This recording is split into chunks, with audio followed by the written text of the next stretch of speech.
And we are live. G'day everyone, Mark Jeffrey here, and you are listening to My Creative Journey, episode number 54. Well, in this week's episode, I want to touch on something that I've been thinking about through the week, and something that I wanted to make an episode about today. It's not really part of the schedule, part of the things that I had planned for this week's episode, but I guess that is what the podcast is slowly turning into, just me talking about things that I've been thinking about and things that I think are important and good to hear for a lot of people out there. So this week we're talking about introversion, and this is something that I've been thinking about trying to make an episode on for quite some time, and something that I didn't really know how to put into words, didn't know really how to talk about this, but I wanted to make an episode on it because I think it's important for a lot of people to be able to hear these types of things and just be able to gain a different insight, but to also start a conversation or start people thinking about these types of things and how this can all work. So today's episode, I really want to sort of shine a positive light on introversion. I think there's a lot going around in today's society that says that introversion is a bad thing. I think people think that they need to be more extroverted and they need to extrovert themselves into society, and we all need to be extroverted. We need to be this type of personality that can go out and just speak to anyone and just be an outgoing person. And I don't think that's always the case. I don't think that is always the best thing to strive for, especially if that's not the way that we are biologically made to actually go and do those things. So I don't think we should be pushing ourselves to try and become that person when perhaps introversion may be the best way to move forward for yourself, and maybe the best thing that you can do in just trying to be who you are and just trying to strive to be the best version of yourself. So I really want to speak on that today and talk about introversion, because I think there are a lot of creative people out there who would identify with being an introverted person. And I don't think that comes as any sort of surprise. I think most creatives work in a range of artistic careers, a range of artistic fields that would mostly benefit working by yourself or being alone or being in a space that would be a more introverted space. I think that people who are working alone and creating something tend to identify themselves as an introvert. It's a very hard space for extroverted people to survive in. It's a hard space for a lot of people to sort of last in that when most of the work is done alone. Most of the work and most of the ideas that you have are your own. You're not really talking to a lot of other people, and you're trying to make something for yourself. You're not trying to do it for other people. I suppose in the beginning you're trying to just create that form of artistic expression, and through that becomes a business, becomes something that you can then actually turn a profit from and survive off for the rest of your life. So I think a lot of people who are in careers like this are probably the introverted type. I know that I am. So I know there are a lot of people out there who would be thinking, well, would it actually benefit me to become more extroverted, or where do I really stand on this? And is this something that is able to benefit me in the future by actually being more of an introverted person? I heard once that up to about 40% of people would classify themselves as an introvert. And I think this is quite surprising to a lot of people, because in most settings that we would be talking to anyone or interacting with other people, you can tend to think that most people are extroverted.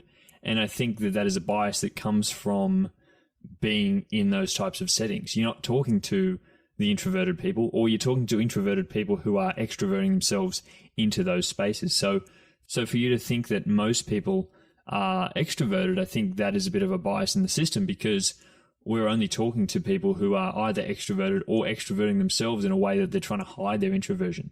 But when you get below that and you start to realize what people actually think of themselves and how they behave behind closed doors, I think a lot of people are introverted. So you're not alone in this. You're not someone who feels a bit left out, because most people are probably introverted. And I would classify myself as an introverted person. And this is something that I've sort of struggled with over the years, because people would tend to think that I'm not an introverted person, or I'm not someone who would necessarily classify myself that way, because I do tend to put myself out there a lot more.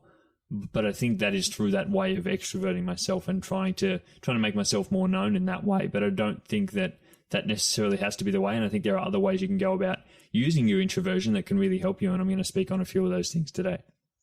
Also, before we dive too far in, I just want to speak on the difference between being shy and being introverted, because I do think that these are two separate things. I think they're mutually exclusive from each other. I think they can coexist in some spaces, but I think they are exclusive from one another. And just because you're a shy person or you're a person who gets nervous easily does not mean that you are introverted, or vice versa. I don't think that just because you're an introverted person means you get easily shy around other people, or means you are necessarily nervous. I think a lot of people get nervous. I don't think that has anything to do with whether you're an introverted or extroverted person. I think if you put an extroverted person in the right space, in front of the right people, I think that they would be just as nervous as any introverted person. So just want to get that out of the way at the beginning, because I think people can often confuse shyness with being introverted. And I think a lot of people, especially starting in a business, starting any sort of creative career, you can definitely feel those nerves. You can definitely feel a sense of nervousness that would come along with being introverted, or that you may think classifies you therefore as an introverted person, when you may have started as the most extroverted person ever. But just because you're starting in something completely different that you're not aware of in amongst new surroundings, that doesn't necessarily mean that you're now all of a sudden an introverted person. You can still be an extrovert in that space, but still be nervous to walk into something new, to walk into something that you've never done before and not know the rules, So I think that's a good distinction to make in the beginning, because people thinking that just because you're introverted means that you have to be a nervous person, you have to be a shy person, or the other way around. If you are a shy person, that you're therefore introverted, I think is wrong. And I think we need to kind of abandon that whole mindset around thinking that, because I think it does hold a lot of people back and sort of puts labels on people that may not necessarily be true, and may just be that they are a nervous person in a situation where probably 99% of people would also get nervous. So we don't sort of see that. We don't see how other people would react to it. We just have a think about ourselves and then classify ourselves based upon that. So I just want to get that out of the way in the beginning. But really what I want to speak on today is the sort of positive things about introversion, and some of the things that you can really take away from being an introvert, and some of the strengths that you can really lean into, because I think there are a lot of them, and a lot of people wouldn't be aware of all of them and wouldn't necessarily think about them. I think probably if you're an introverted person, you're probably a more reflective person, so you would know about this, but you're probably having a lot of things in your day-to-day life that can really benefit you, your artistic career, your business, whatever it is, that you can use to really move forward in that, and that other people who are extroverted people may not necessarily have, and may have to work a lot harder at them. We can often tend to feel like, because we're not extroverted, we're the ones that are disadvantaged because we're working hard towards so many things and trying to extrovert ourselves. But I think the opposite is just as true, where extroverted people are probably trying to introvert themselves and are trying to have that more deep level of thinking and really reflective thinking on themselves, and they really struggle with that, and they struggle to really look inward. They struggle to have conversations and have meaningful conversations with other people, and to really have an artistic career. They really would struggle with that. So we have to draw upon our strengths, and we have to use that. So the first real thing that I want to speak on is that you do have a superpower.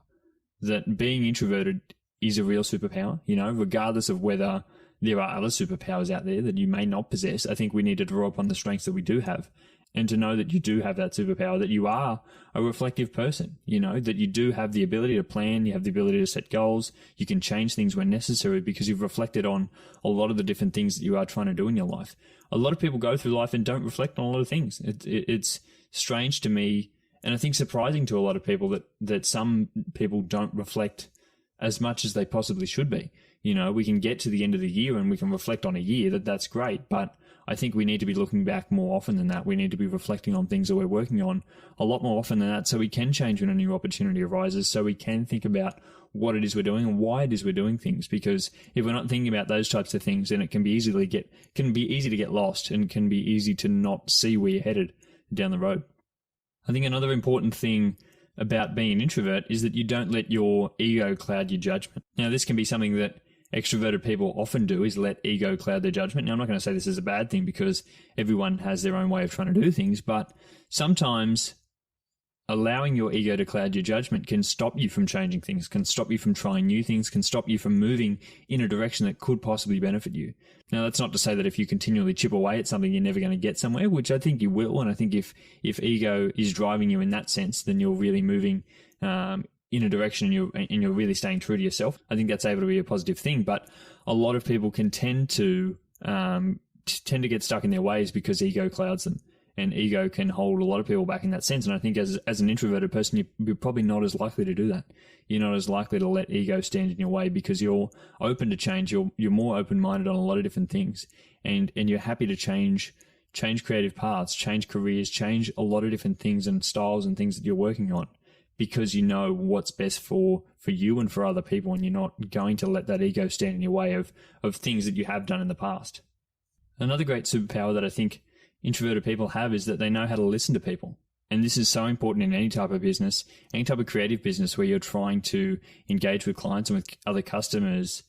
Knowing how to listen to people is super helpful. Other people will love this when you try and listen to other people and you hear what exactly it is that they want, when you actually listen to them and hear what it is that they want at the end of the day. Because if you're performing any sort of creative service, if you're producing any sort of products and you're trying to do it all for you, if you're caught up in trying to do things your way, in the end, it's probably not going to work for you. You know, if you're just trying to produce for yourself and trying to do things that the way you like them and not listen to your clients, not listen to your consumers, I think that that's going to be really hard. You've got to be able to listen to other people, and you've got to hear what they're saying to you. Hear what they're saying to you even without the words, even without them actually speaking the words to you to actually say, I don't like this. You need to be able to pick up on things. You need to be able to hear them, and that is by being a reflective person, being able to listen to them. I think really helps in that sense. I think for myself, I know that I can really get a sense of when people aren't liking something that I'm trying to do, when I'm trying to work with a client and I'm trying to do something and I can see that they're a little bit offside. I can see they're a little bit awkward about something. I can then change it up because I know that they're awkward. I can sort of sense that. I'm not going to keep pushing through and saying, well, I'm doing this for me because, I really like this and I think this will turn out great. It may turn out great 80% of the time, but with that other 20% of people, it may be awkward and it's not going to get there and it's going to put them offside. So you've got to be willing to listen to other people. You've got to be willing to take into account what they're actually thinking of you sometimes. And I think that's a really important strength that a lot of introverted people do have. And then the last one, I think, is that you do feel your emotions very deeply. And this comes back on the whole artistic thing. I think this only really plays a big concern in artistic careers because you're able to build on that as an artist. You're able to produce a piece of work that really has deep meaning, that has meaning to other people and that other people can really resonate with. I think art is one of those strong mediums that it can connect people from vast walks of life, and being able to speak to other people through art and speak people on that emotional level, on that deeper level through your art, I think is only something that a lot of introverted people can do because they take that time to stop and listen. I think a lot of people would necessarily see that as a bad thing, would see that as you're not trying to go out and go do things for yourself. But as long as you're paying attention to what other people are enjoying and paying attention to how you can speak to other people, I think in the long run, if you're producing a large range of work, that's really going to speak to people over time, and people are going to really resonate with what it is that you are doing. After you recognize that superpower, I think the next thing that you really need to do is really play to those strengths. You know, you've made yourself aware of it, and now you need to play to the strengths that you do have, because I think a lot of people don't realize the strengths that they've got and can tend to work in a space and work in a world that is designed for extroverted people. And I think we need to remove ourselves from that as much as possible. We need to take that step back and sort of be in our own world and be in a space that we know we can work best in. I think this comes down to not only where we work, but the way we work, the way we show up for people, you know, the way we're interacting with other people. There can be a lot of different ways that we can play to our strengths in order to make our artistic career stand out and make our businesses be a lot stronger than others. So the first thing is, if you would like to work alone, you know, at home, if you like to work in your bedroom, then work in your bedroom. You know, if that's something you like to do, then you need to go and do that. Just because society tells you that that's not what we should do, doesn't mean it's not what you should do, because you need to stick to yourself. And if that is what you enjoy being able to do, then you should enjoy that. You know, other people love to work in an office with hundreds of people, but I don't enjoy that. And so I'm not going to ever go do that because I don't love to be surrounded by that many other people. You know, I don't need that sort of stimulus. That would just stress me out. So having the time and making sure that you're setting up your workspace in a way that's able to benefit you, I think that is so important, because we can't be trying to fit into stereotypical norms or real societal norms that we have set for ourselves, that the only way you can work is in an office with hundreds of people. The only way you can work is in the hours of 9 to 5. We need to sort of break free of these and really do the things that allow us to work the best. Everyone's individual, and we need to work this out for ourselves, but especially introverted people, because they have the furthest to move on all these things. They have so much to do because society has been really constructed for extroverted people. society's been constructed for extroverts who really find a lot of meaning in other people and having conversation with people and being surrounded by other human beings, So as introverted people, as artists, you need to be able to set yourself apart in that way and really play to your strengths in that sense. The other way that this can come about is how you show up for people. You should only show up in the ways that you know that you can do best. You don't have to turn up and dance on TikTok if that's not something you want to do. If it is something you want to do, by all means, go and do that. But don't think you have to do it just because everyone else is out there trying to do it. And it's not everyone else out there trying to do it. It's just the extroverted people because that has been designed for them. We have to be aware of that bias that the only thing we're going to see are the people who enjoy that. So don't think that just because the only thing we see is that type, so therefore it's the only thing to do. We are only seeing that because that is what the people who want to be seen are doing. There are plenty of other people out there who are doing things that aren't to try and be seen and that are trying to be just to make things for themselves and are trying to speak to their audience. If their audience isn't on TikTok, then it's probably not the best place to be for you. If that's not something you enjoy doing, then probably don't do it. If you're an artist that sells physical products, you don't have to open a store. You don't have to open a storefront to go and have a chat to all the customers every single day. You can just open an online store. You can open a website. You can try to sell your products online in the best way that you know, or you can try to sell through a third party. You don't even have to be the one communicating with them if you don't think that is something that you're going to be strong at, or you don't think it's something you're going to enjoy, because you are going to get burnt out. If you go to open a storefront and try to extrovert yourself, after a few months, you're probably going to get burnt out from that, and it's not going to be worth the investment anyway. So play to your strengths in that sense. Play to your strengths and try to think about the things that are going to most benefit you and the way that you work. You might be best creating a thoughtful blog post. You might be best working at a computer and actually putting down a piece of writing that inspires other people, that really resonates with the right type of people, with your tribe. And that could produce you, in the long run, a much more connected audience of other people who don't even necessarily have to speak to you, not even necessarily need to know who you are behind the computer.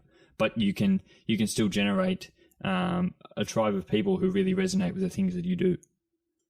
It might be that you record a podcast where you can control the interview questions. You don't need to go out there and speak to other people. You don't need to go and do interviews with other people. Maybe just organize a podcast where you ask a friend, or you even ask yourself the questions, and then you can control the answers. You're in control then. You don't need to wait for someone else to go and do something. You don't need to only do the things that other people tend to be doing. I think if we can go against it, often it's going to work a lot better, and people are going to resonate with that because your type of people are really going to resonate with the things that you do. I've really found a lot of strength in this on Instagram. I think recently, in the fact that, yes, you can extrovert yourself on there, but you're still behind a screen. You're still not in front of thousands of people. All your videos may be being seen by a lot of people, but you're not actually in the room with them. And I think that is one of the big upsides of using technology these days, is that we don't need to be there. We can also control the things that we are able to put out there. We can control what we're trying to put across to other people. We can go and have as many takes as we possibly want. On Instagram, we don't have to post every single photo. We don't have to post every single video. If we record a story, we don't have to upload it. If it's not the best, we don't have to have it out there in the world. And I think you're in control in that sense. Whereas if you're having a conversation, if you're at a party trying to meet people and trying to introduce yourself to hundreds of different people, the way that you come across is however you are in that moment. So you don't have a chance to redo that. You don't have a chance to go again. And so often, if you're in that nervous state, if you're not prepared to extrovert yourself in that moment, if you make one mistake there, then it can tend to come across the wrong way, and that may not be the best way for you to turn up. The best way for you to turn up may be behind a screen, so that people may get to know you a lot more because you're in control of what it is you're actually sharing with people. You're in control of the way you're able to present yourself. And if that makes you feel more comfortable, in the end, what you're going to be putting across is more of you than what you would be putting across in a situation where you're not feeling comfortable at all because you're trying to extrovert yourself into a scenario that may have not been best suited to you. One of the really big things that I struggled with when I first started my business was in-person client meetings. Now, I never loved the idea of actually going and meeting people because I was always scared. I was always nervous to go and meet new people. And I think that was a little bit of a nerves thing, but I really wanted to meet people in person. I never wanted to chat over the phone. I don't like really speaking over the phone. That's not something that I love to do, because I think in person you can sort of connect with people on more of a deeper level, but it was still something that scared me in the beginning because it was never something that I was used to, having to go talk to other people, especially as an artistic person who'd mostly worked alone before that. having to go and talk to other people never sounded like something that I really wanted to do, but I was really glad that I went and actually did that, and glad that I really put it on my terms. I really wanted to meet as many people as I possibly could in person. I didn't want to meet online. I didn't want to have a chat over the phone, because I think a lot of things can get lost in that moment. I think, especially for myself, I find myself sometimes speaking to people can be a little bit awkward and often hard to interpret what other people are saying, or for them to interpret what I'm saying. So if you're over the phone, you're losing all their facial expressions, you're losing all their body language, so you don't know really how they're feeling towards you. So if you can create an environment that you feel more comfortable in, if that is in person, that may go against what introverted people may think, that they'd rather be behind a screen or they'd rather be over the phone. I think if you're creating that environment that you can feel more comfortable in because you can control more of it, then I think that is what is best done. And for me, in-person meetings have always been the best way to go about them, because I tend to not get as stressed out about them, because I can really see the people, I can really feel what's happening. If I don't want to be there any longer, I can always move on. And so that is just a little bit of way that I can create control, and I can play to my strengths, that I know that in that in-person environment, I'm more likely to be more comfortable. And at the end of the day, that is what makes me more able to talk to other people and to be able to present myself in the best way possible.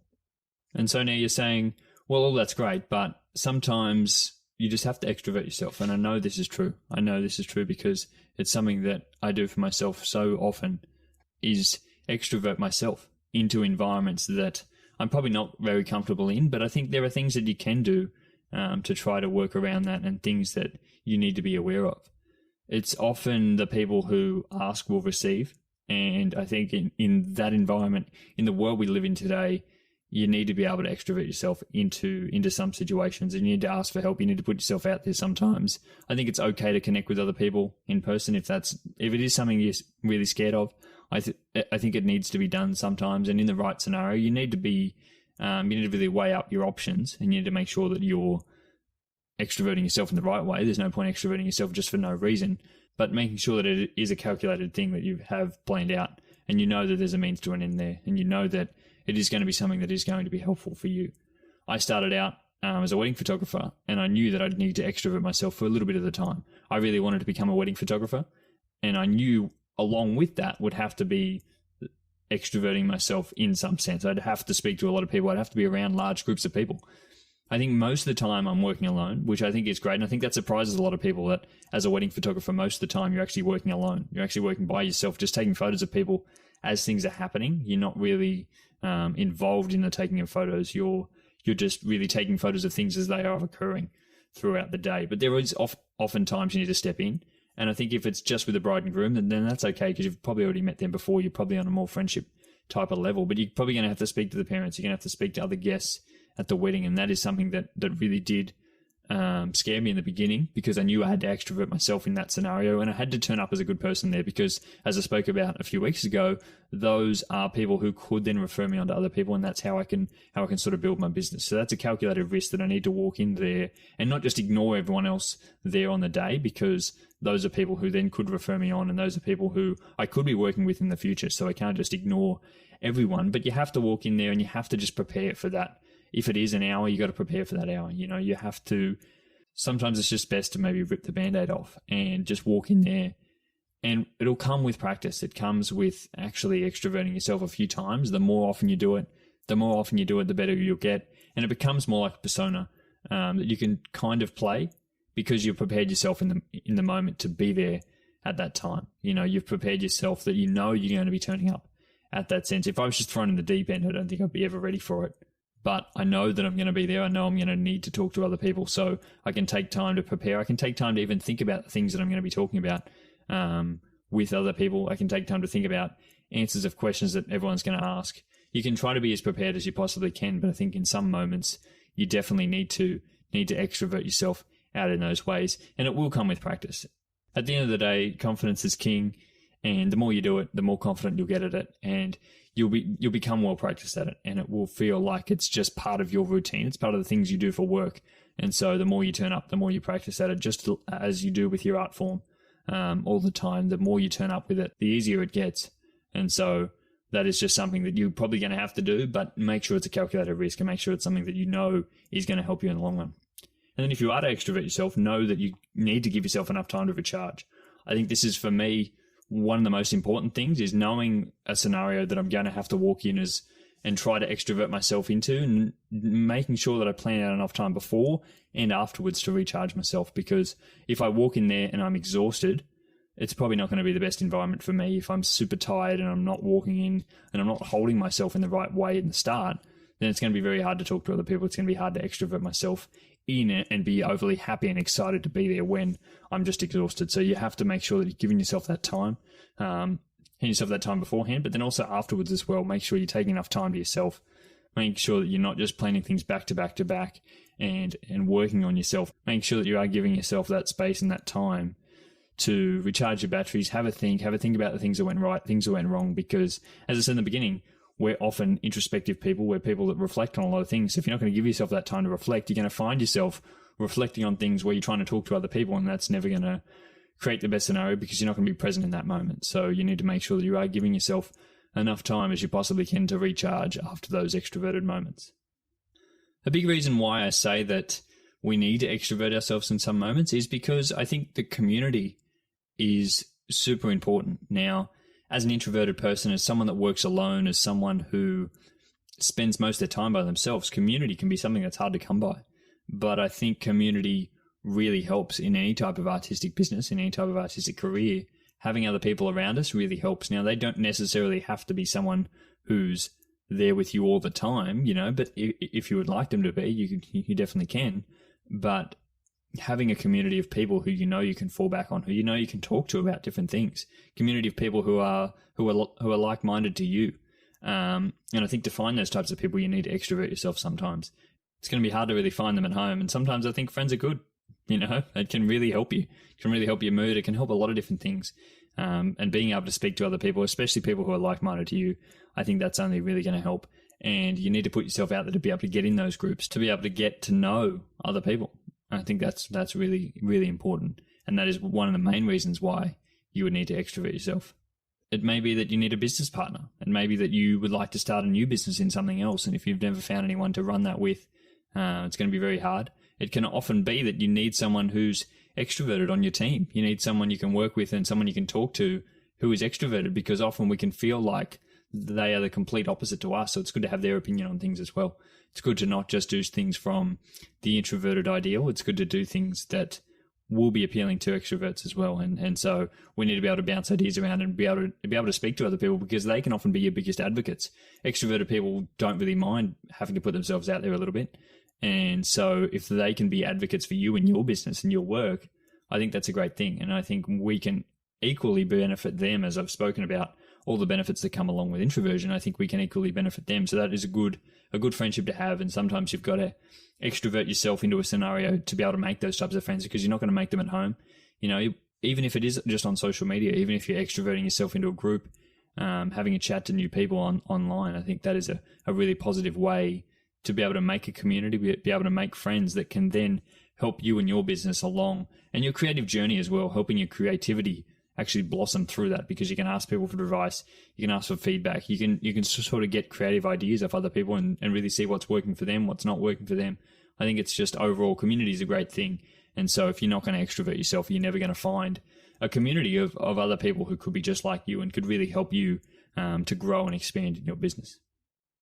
And so just closing out this episode, the last thing that I really want to touch on today is just to be yourself. Don't compromise on what you do. I think a lot of introverted people out there will compromise on things that they do and will sort of fall away from strengths that they didn't even know they had, fall away from things that are very important to them in their business, strengths that have been helping them for a long time, but they've been told that they are bad things because the rest of society tends to only say that they're bad things, which again only comes about because the people we are listening to are extroverted people who tend to think that they are negative things because they wouldn't understand it from their extroverted point of view. So we have to be listening to ourselves at the end of the day. If it's really working for us, if it's helpful for us, if it is something that we enjoy and that we do find more comfort in, then it's probably something you should stick with. You're going to be successful, and you can still find success as an introverted person. There are tons of ways you can still find success, and you don't need to extrovert yourself into every scenario. You don't need to turn yourself into an extroverted person, because I think there's a lot of things to be gained from actually being an introverted person. And I think making sure we know that and moving forward with that is the best way to go. you will find your tribe. You will find a group of people who resonate with the things that you do. You'll find a group of people who really find strength in what it is that you're trying to do, in trying to be yourself, in trying to make sure that the things that you do align with you and are best helping you and yourself grow, because in the end, that is the best way to grow a business. It's the best way to grow as an artist, is to help yourself grow. And I think far too many people try to push against that and try to just do what other people really want you to do. And just remember that about 40% of people do classify themselves as introverts. So there probably are introverted people within your inner circle. There probably are friends that you have who are introverted, who you just wouldn't know because they've been extroverting themselves into scenarios for far too long, and you wouldn't even realize that without directly asking them. So there is a large range of people out there. There's a really wide audience of people who are introverted as well. So it's not going to be hard to find your niche in that. It's not going to be hard to find your tribe within that group of people. And as long as you stick true to yourself, as long as you stay who you are and play to the strengths that you already have, I think that is the best way that you're going to find long-term success in any art form, in any creative career. But I think that is where I'm going to leave today's episode, guys. I hope you enjoyed this little bit of introspection, this little bit of thoughts that I had through the week that I just really wanted to get out there and that I really wanted to speak on, because I think it is something that I've been struggling with for quite some time. And I think I've only just recently come to terms with it a lot more and trying to play to my strengths and try to do the things that I enjoy. And I think I am finding a bit of success with that, because I'm not finding myself as burnt out. I'm not finding myself struggling as much to try to produce things that aren't working for me, that aren't aligned with the things that I know I enjoy and aren't aligned with the things that I know I do best. So I just want people to be able to take something away from that. And if you can take something away from that, it would be a really positive conversation to start with other people. And I think that can be really helpful to try to reflect on the things that you know have really been helping you in the past, and try to lean into those, because that can really be the best way to move forward. If you did enjoy this episode, guys, I would really appreciate it if you could share this episode around with someone else who you think may also enjoy it, another introverted person. You may have introverted friends out there, I'm sure. And through listening to this episode today, I'm sure that you're probably now starting to think about who of your friends are introverted. So if you do have anyone who you think would be interested in this episode, I would really appreciate it if you could share it around to them as well. And if you have been enjoying any of the previous episodes of the podcast, I would really appreciate it if you could go and leave me a review or a rating on Spotify or Apple Podcasts. I've been getting a few over the past couple of weeks, which is very nice of you guys, and I really do appreciate that. And it goes a long way to helping the show grow and helping to get it out to more people. And hopefully we can educate people and change some opinions and really reflect on some of the things that we have been doing and some of the things that we've been thinking about ourselves. But until next week, guys, I'm going to be back with another episode next Monday. I hope you all have a great week, and I will speak to you again next week. Bye.